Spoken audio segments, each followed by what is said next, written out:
Hello, everybody. Welcome to another episode of my podcast. Today's episode is going to be on detachment. And as usual, I'll start this podcast off with a quote. Attachment is the great fabricator of illusions. Reality can be obtained only by someone who is detached. And that's a quote by Simone Weil. Sorry if I pronounced her last name wrong. It's Weil. I believe that's Will. But anyways, the reason that I'm doing this episode on detachment is because this weekend I went through a little bit of a situation. And in this situation, it really, brought to light a lot of things, like some of the issues that I have been, facing, the dichotomies between, this versus that, and um, a lot of repressed feelings and emotions that I haven't really dealt with. I kind of, put to the side and just chalked them up as, collateral damage, or like, hey, this is the price of doing business, and it was a situation that kind of really got to me. It kind of shook me at my core and made me really uneasy. And the way I approached the situation and ultimately came to resolving the issue, I felt was um successful. I have yet to see, the long term effects of my decision, but immediately I feel like it was successful, a good choice. And one of the main reasons that I was able to come to the conclusion I came to is that I practice detachment. And this podcast is kind of a reflection on my mindset and kind of what I went through. Um, the process of elimination, the different highs and lows I felt, and ultimately coming to a state of just objectivity, which is what we need to have when we're making decisions. Because, as we'll discuss later on in the podcast, making this decisions based solely on emotions, um, is really not a good, practice. Because emotions are so volatile and emotions are blind. They can be one thing this moment, and then with the same conditions but a different environment, it can be a totally different um mindset that you're placed in based on your emotions. So detachment should be a large part of who we are. It should be a large part of our decision making process. And I will discuss later on in the podcast one of the techniques that I've read about from one of my favorite authors, podcasters, service members, that I have learned from studying him and reading his books and listening to his podcast. So let's dive into the podcast. So what is detachment? According to the definition, the dictionary, I'm sorry. According to the dictionary, detachment is the state of being objective or aloft. Basically, what detachment means is having the ability to stand outside of the problem or the situation and look at things objectively, meaning straight facts. So when I say, we have to practice detachment or being detached from the situation, what I'm talking about is if you've ever played Call of Duty or any of these military games, or you've seen military TV shows or something like that, like satellite imagery, when they look at the whole battlefield from an elevated position, usually outer space for satellite imagery, or you can have airplanes that do reconnaissance that can give you those aerial maps. But basically, you have a view of the whole battlefield, and commanders and people who are in those decision making ranks of the military use that information to develop strategies to win and to accomplish the long term objective. So the soldier, the infantryman that's, you know, in the trenches fighting from street to street and fighting across the desert or open plain can't really, see but so far in front of him. He has to make decisions based on the information that he's presented at that moment in time and just make the best decisions based on that information. But if he was able to, fly a drone, or if he had some air on station, that means an airplane above him or readily available to give them information, then he would be able to, if he was able to get that information somehow, he'd be able to make a more informed decision because he'd be able to look outside of the view that he has, the field of vision that he has, and see maybe there's some terrain over there that we could use to flank the enemy. There's an elevated position that we can get on top of to better see the battlefield. Like, it gives him more options and it gives him more information. And I tend to look at things kind of from a battlefield perspective, just because I went to boot camp at a very formative age. And, being in the military, that's how they like form you to think, to process things, is to relate everything to the battlefield. So when I'm going through life, largely I relate a lot of what I feel and what I'm going through to stuff in the military. Being at war with myself, or how can I look at this objectively, or how can I prioritize what I need to do in order to accomplish my objective, instead of taking so many small bites in a million different directions and not accomplishing anything. So this is just another perspective of my battlefield, is being able to detach myself at certain times, and instead of being, in the cloud of emotion, or only having this field of vision based on, what I want now, my immediate gratification. I try to take myself out of the situation, out of the emotions, out of the limited field of vision, and I look down on my situation and try to make a better decision based on that field of vision that I get from taking a step back, taking a breath, and breathing. Oftentimes, when we're in the middle of a situation that seems difficult, we can't think clearly because our field of view is blocked. When you're in that fight or flight response, like, your mind is only set to one thing. It's either you're fighting or you're surviving, and all the decisions that you make are based on which route you choose. So the long term doesn't necessarily matter at that point in time, because right now you're focusing on the immediate, which is immediately, how do I get myself out of danger? Now, I know that we're talking that I talk about stuff as in relationship to the battlefield, but you can apply this out to you can apply this to yourself as a civilian, or just, a person who never been in the military or any line of work like that. It's the same thing with emotional pain, with traumas that you feel and stuff like that. You want that pain or that hurt to stop as quick as possible. You want to be in a state of comfort. You want to be kind of at a plateau. You don't want to be up, you don't want to be down. You kind of want to be relaxed. That's where your body wants to be. It wants to be in a state of being comfortable. That's why you always like being warm, you always like being dry, you like being fed, you like being thirsty. And if we don't learn how to control those things, they can control us. And then we will be subject to the will of our body, instead of our bodies being subject to our will.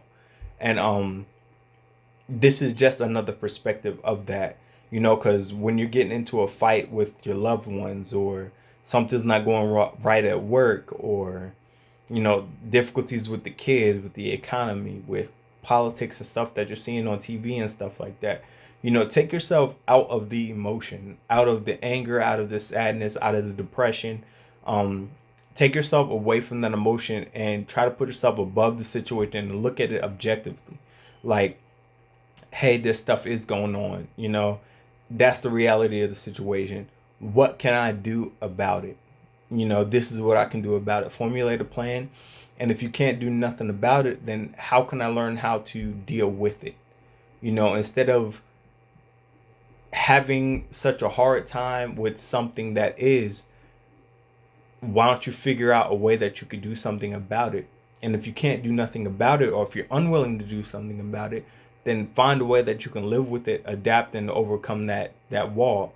Because if it's gonna persist, or if it's gonna exist despite how you feel, and you can't do anything about it, then complaining and fussing about how it's unfair or how it's not right is not gonna do nothing but waste energy. You if you're gonna complain about something, then you need to do something about it. And it's either change it, deal with it, and just go about your business. Like, those are your options. You change it or deal with it. And if you can't change it, then you have to deal with it. But complaining isn't going to get you anywhere. You're just going to be basically doing a burnout in life, just sitting still, just burning out, but you're not getting no traction. Oh, it's the economy's fault that I can't get anywhere with business, or I don't make enough of my job, so I can't save money. And I mean, you're just doing the burnout basically. Like, detach yourself from the situation. By the end of the year, I want to have $10,000 saved up in my bank account.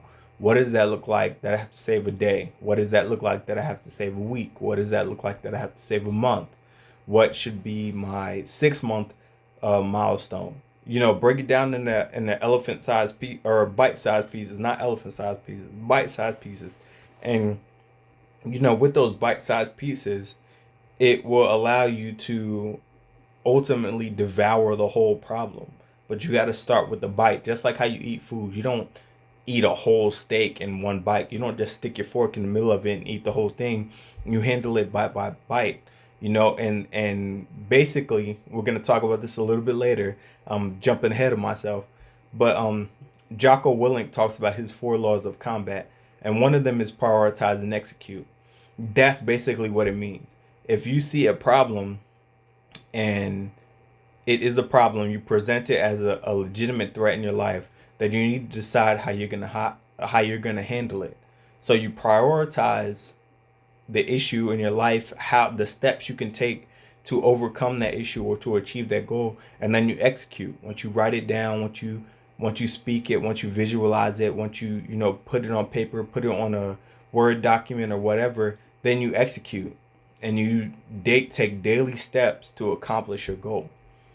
And that is a part of being detached from the situation, from being able to come out of the situation, come out of the fog and everything that's around you that's cluttering your decision making process and your field of view, and just taking in all the information objectively, free from opinion.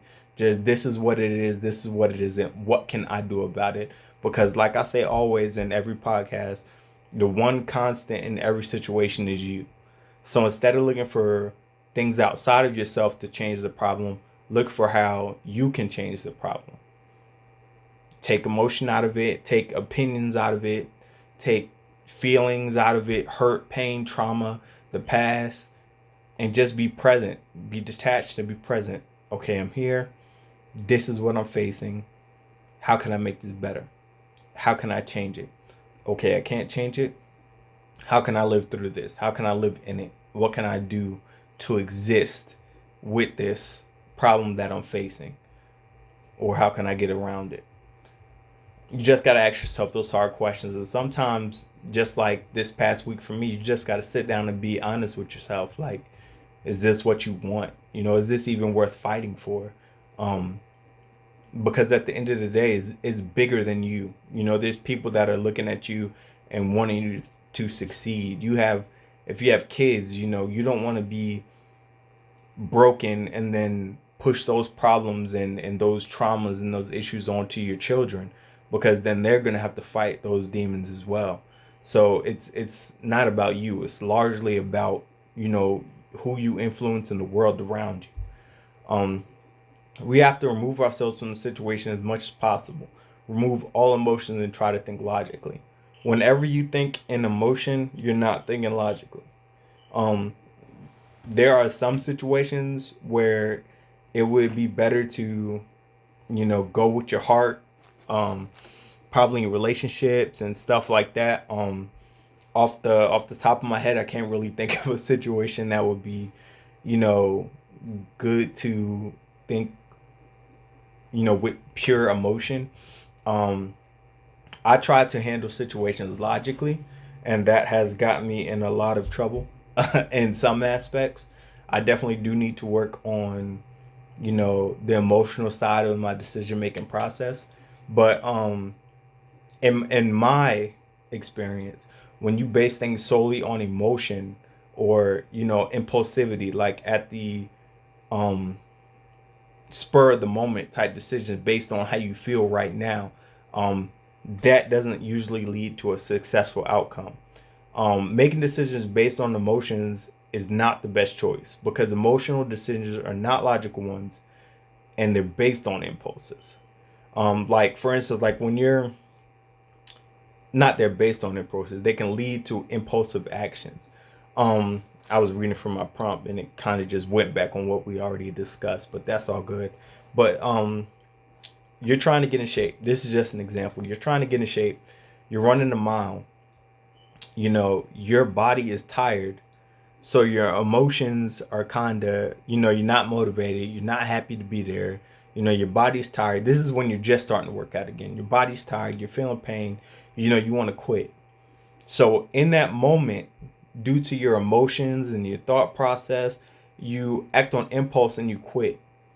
How does that affect you in your long-term goal of being a healthier individual or getting back into shape? And it's the same thing with your emotions. If you're in a situation that produces a lot of anger or a lot of sadness or causes you to reflect on the past, and you make decisions based on, past traumas or, that fear response or that anger response, and it's just a spur of the moment, quick decision that you make, that can lead to an undesired effect. Something that might halt your progress, cause you to take a longer detour in order to get to your progress, or for you not making progress at all. Now, our bodies and our minds are finely tuned machines that are a process of evolution. And, sometimes when we experience things in the past and we see those things again in the future, it would behoove us to act in the best defense of ourselves. I'm not saying that that's always a bad response. That response has saved a lot of people, and it has saved you and me in some instances. But I'm just saying, in the situations that aren't those specific set of situations, we need to take the time to just detach from the situation and really evaluate, like, why do I feel anger? Why do I feel these emotions? Would it be the best decision to make this decision at this point in time? What is my why? How will this affect my goal? Instead of focusing on the hurt and the pain and the past and the trauma and the emotion that this certain situation, stirs up, focus on your why. Like, why am I here? Why am I in this situation? Not why am I here? Why am I in this situation? Why am I here? What did I want to get from this situation? What's my end goal? How can this benefit me? What are the pluses? What are the minuses? We need to break these things down and really think about what we're doing, the decisions that we're making. Because just doing things on impulse is how people end up, making decisions that, result in jail time, or being stuck with somebody else that you don't want to have around in your life, that or doesn't benefit you, or a host of other bad decisions. But that impulsivity is not good for us. It's not conducive to success. We need to think, and we need to be rational about and logical about the decisions we make. You have to remember that at the end of the day, it's bigger than you. This is just a moment in time. It's just a moment in time. And in the blink of an eye, this situation will all be over in respective to time. I know right now that it seems like it's the end of the world, like it's so hard, and that you don't know how you're gonna get through this. But if you're listening to this podcast right now, you have survived 100% of the worst days of your life. Every moment that you've had leading up to this point, that you have said to yourself, like, oh, this is the worst day of my life, I don't know how I'm going to get through this or how I'm going to get past it, and you couldn't see to the end, you survived 100% of those bad days. And this is the next portion we're going to talk about, is the strategy that Jocko Willink talks about, his 4 laws of combat. These 4 laws of combat are largely in the context of leadership, and how to tackle planning and teamwork and stuff like that. But when I look at it, I also see a way that you can implement it into life, and in the process of decision making, and the tools. A good tool that we could use in order to help ourselves be more successful. The first one is cover and move. The second one is simple. The third one is prioritize and execute. And the fourth one is decentralized command. So cover and move.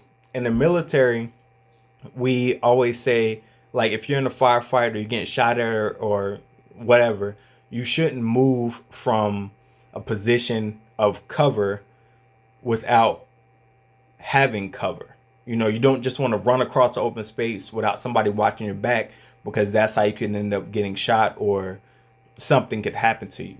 So you always want to have cover before you make a move. You can apply that in various ways to your life. I'm going to leave that up to your imagination, but you don't want to make a move without having cover. Again, that's a large, foreshadowing for impulsivity.